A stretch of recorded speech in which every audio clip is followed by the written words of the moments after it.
தென்னாடுடைய சிவனே போற்றி, எந்நாட்டவர்க்கும் இறைவா போற்றி. அனைத்து தமிழ் உள்ளங்களுக்கும் கனிவான வணக்கங்கள். நாம் இந்த பதிவில் பிறக்கப் போகும் அக்டோபர் மாதத்திற்கான உங்கள் ராசிக்கான பலன் என்ன என்பதனை பற்றி விரிவாக காண்போம். பிறக்கப் போகும் இம்மாதத்தில் உங்கள் வாழ்வில் வளமும் நலமும் செல்வ செழிப்பும் பெற்று வாழ்வில் உயரிய நிலையை அடைய எல்லாம் வல்ல எம்பெருமானை வேண்டி விரும்பி கேட்டுக்கொள்கிறேன்.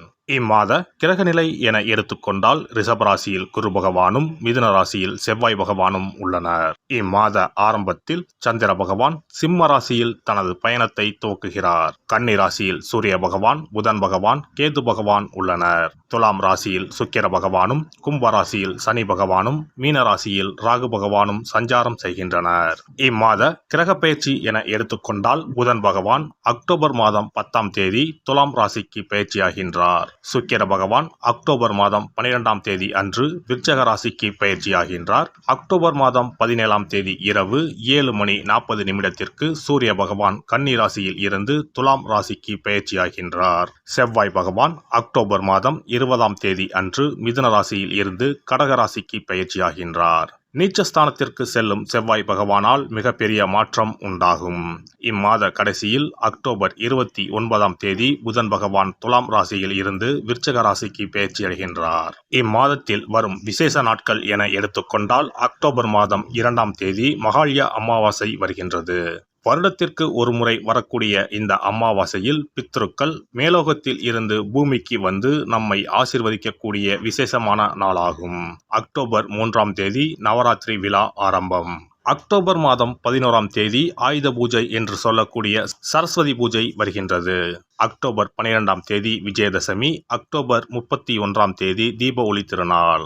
இனி உங்கள் ராசிக்கு இம்மாதம் நடக்க உள்ள சுப மற்றும் அசுப பலன் என்ன என்பதனையும், அசுப பலன் ஏற்படுமாயின் ராசிக்காரர்கள் செய்ய வேண்டிய பரிகாரம் என்ன, வழிபட வேண்டிய தெய்வம் யார் என்பதனை பற்றி விரிவாக காண்போம்.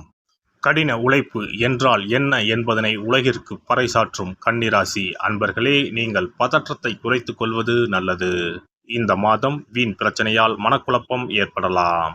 இதுவரை பயணங்களில் இருந்து வந்த தடங்கல்கள் நீங்கும். 6ஆம் இடத்தில் சனி இருப்பதால் உடல் ஆரோக்கியத்தில் கவனம் தேவை. எடுத்த காரியத்தை செய்து முடிப்பதில் தடைகள் ஏற்படலாம். வழக்குகள் சம்பந்தமான விஷயங்களில் மிகுந்த எச்சரிக்கை அவசியம். தொழில் வியாபாரத்தில் எதிர்பார்த்த வேகம் இருக்கும். பழைய பாக்கிகள் வசூலாவதில் இருந்த தடை தாமதங்கள் நீங்கும். போட்டிகளை சமாளிக்கும் திறமை உண்டாகும். உத்தியோகத்தில் இருப்பவர்களுக்கு கூடுதல் பணிச்சுமை ஏற்படும். சக ஊழியர்கள் மேல் அதிகாரிகளிடம் இருந்து வந்த மனக்கசப்புகள் மாறும். குடும்பத்தில் நிம்மதி அதிகரிக்கும். உங்கள் கருத்துகளுக்கு மதிப்புகள் கூடும். கணவன் மனைவிக்கு இடையே இருந்து வந்த மன கசப்புகள் மறைந்து ஒற்றுமை ஓங்கும். பிள்ளைகளிடம் பாசம் அதிகரிக்கும். பெண்களை பொறுத்தவரை பயணங்களில் எதிர்பாராத தடங்கள் உண்டாகலாம். யோசித்து செய்யும் காரியங்கள் சாதகமான பலன் தரும். கலைத்துறையினரை பொறுத்தவரை புதிய ஆர்டர் விஷயமாக வெளியூர் செல்ல நேரலாம். பழைய பாக்கிகள் வசூலிப்பதில் வேகம் காண்பீர்கள். புதிய ஒப்பந்தங்கள் கையெழுத்திட நினைப்பவர்கள் அதற்கான ஆலோசனைகளில் ஈடுபடுவது நல்லது. அரசியல் துறையினரை பொறுத்தவரை வேலை சம்பந்தமாக முக்கிய நபர்களை சந்திக்க வேண்டியிருக்கும். கொடுத்த கடனை திருப்பி வாங்க முயல்வீர்கள்.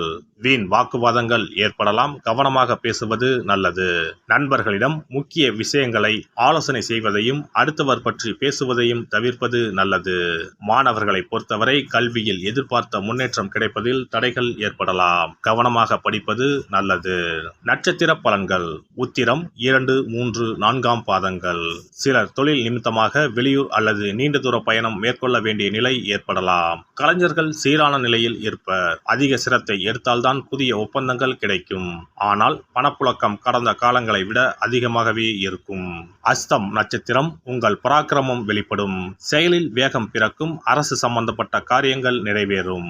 அரசியல்வாதிகள், அரசு பணியாளர்கள், நிர்வாகத் துறைகளைச் சேர்ந்தவர்கள், மருத்துவர்கள், ரசாயன துறைகளில் உள்ளவர்கள், விஞ்ஞானிகள் ஆகியோர் தங்கள் துறைகளில் வளர்ச்சிகளை காண்பர். சித்திரை 1, 2ஆம் பாதங்கள். நிலம், வீடு, மனை, வாகனம் போன்ற சொத்துக்கள் சேர்க்கையோ அல்லது அவற்றால் ஆதாயமோ கிடைக்கப் பெறுவீர்கள். மாணவ மணிகள் தங்கள் திறமைக்குரிய வளர்ச்சியை காண்பார்கள். கலைத்துறையினர் எண்ணம் ஈடேறும். சமுதாய நல பணியாளர்களுக்கு பாராட்டுகள் குவியும். வெளியூர், வெளிநாட்டு தொடர்புகள் ஆக்கம் தரும். முடிந்தவரை வெள்ளிக்கிழமைகளில் அம்மன் கோவிலுக்கு சென்று வரவும் நன்மையே நடைபெறும். சிறப்பு பரிகாரம். சொந்த வீடு அமைவதற்கு ஆன்மீக பரிகாரம். சொந்த வீடு கனவு நிறைவேற வேண்டும் என்பதற்காக எத்தனையோ கோவிலுக்கு சென்று எத்தனையோ பூஜை வழிபாடு என செய்தும் ஒன்றும் நடக்கவில்லை என்பவர்கள் வீட்டிலேயே இந்த எளிய பரிகாரத்தை செய்து வந்தால் நல்ல பலன் கிடைக்கும். எளிமையான இந்த 2 பரிகாரங்களை செய்து வந்தால் விரைவில் சொந்த வீடு யோகம் அமையும். அதனால் நம்பிக்கையுடன் இந்த சக்தி வாய்ந்த வழிபாட்டை செய்து வரவும். எவ்வளவுதான் சொத்து பணம் இருந்தாலும் நமக்கென்று ஒரு வீடு இல்லை என்றால் அது மனக்குறையாகவே இருக்கும். சொந்த வீடு வாங்க முடியவில்லையே என்பது பலரின் ஏக்கமாகவும் கனவாகவும் இருந்து வருகிறது. சொந்த வீடு வாங்க வேண்டும், வாங்கிய இடத்தில் விரைவில் வீடு கட்ட வேண்டும், ஏற்கனவே துவங்கியிருந்த வீட்டின் பணிகளை பணப்பற்றாக்குறையால் கட்டி முடிக்க முடியவில்லையே என்ற கவலையில் இருப்பவர்கள் ஏராளம். இப்படிப்பட்டவர்கள் வீட்டிலேயே எளிமையான 2 பரிகாரங்களை தொடர்ந்து செய்து வந்தாலே போதும். சொந்த வீடு வாங்க வேண்டும் என்று நினைப்பவர்கள், அதற்கான முயற்சியில் ஈடுபட்டிருப்பவர்கள் ஒரு சிறிய அகல் விளக்கில் விளக்கெண்ணெய் ஊற்றி தீபம் ஏற்ற வேண்டும். மகா விஷ்ணுவின் அவதாரங்களில் ஒன்றான வாமனரை மனதில் நினைத்து சொந்த வீடு அமைய வேண்டும் என்று பிரார்த்தனை செய்து கொண்டு மாதந்தோறும் வரும் திருவோண நட்சத்திரத்தன்று வீட்டின் அக்னி மூலையான தென்மேற்கு மூலையில் இந்த விளக்கை ஏற்றி வைக்க வேண்டும். அக்னி திசை என்பது மண்ணுக்குரிய திசையாகும். அதாவது அங்காரகன் எனப்படும் செவ்வாய் பகவானுக்கு உரிய திசை இதுவாகும். 3 அடி மண் கேட்டு 3 உலகையும் அளந்தவர் வாமனன். அதனால் அவரை நினைத்து பால் பாயசம் நிவேதனமாக படைத்து வழிபட்டு வந்தால் விரைவில் சொந்த வீடு யோகம் அமையும். மற்றொரு பரிகாரமாக வீட்டில் பயன்படுத்தும் காமாட்சி விளக்கு அல்லது கஜலட்சுமி விளக்கு அல்லது வழக்கமாக பயன்படுத்தும் ஏதாவது ஒரு விளக்கை எடுத்துக்கொள்ளுங்கள்.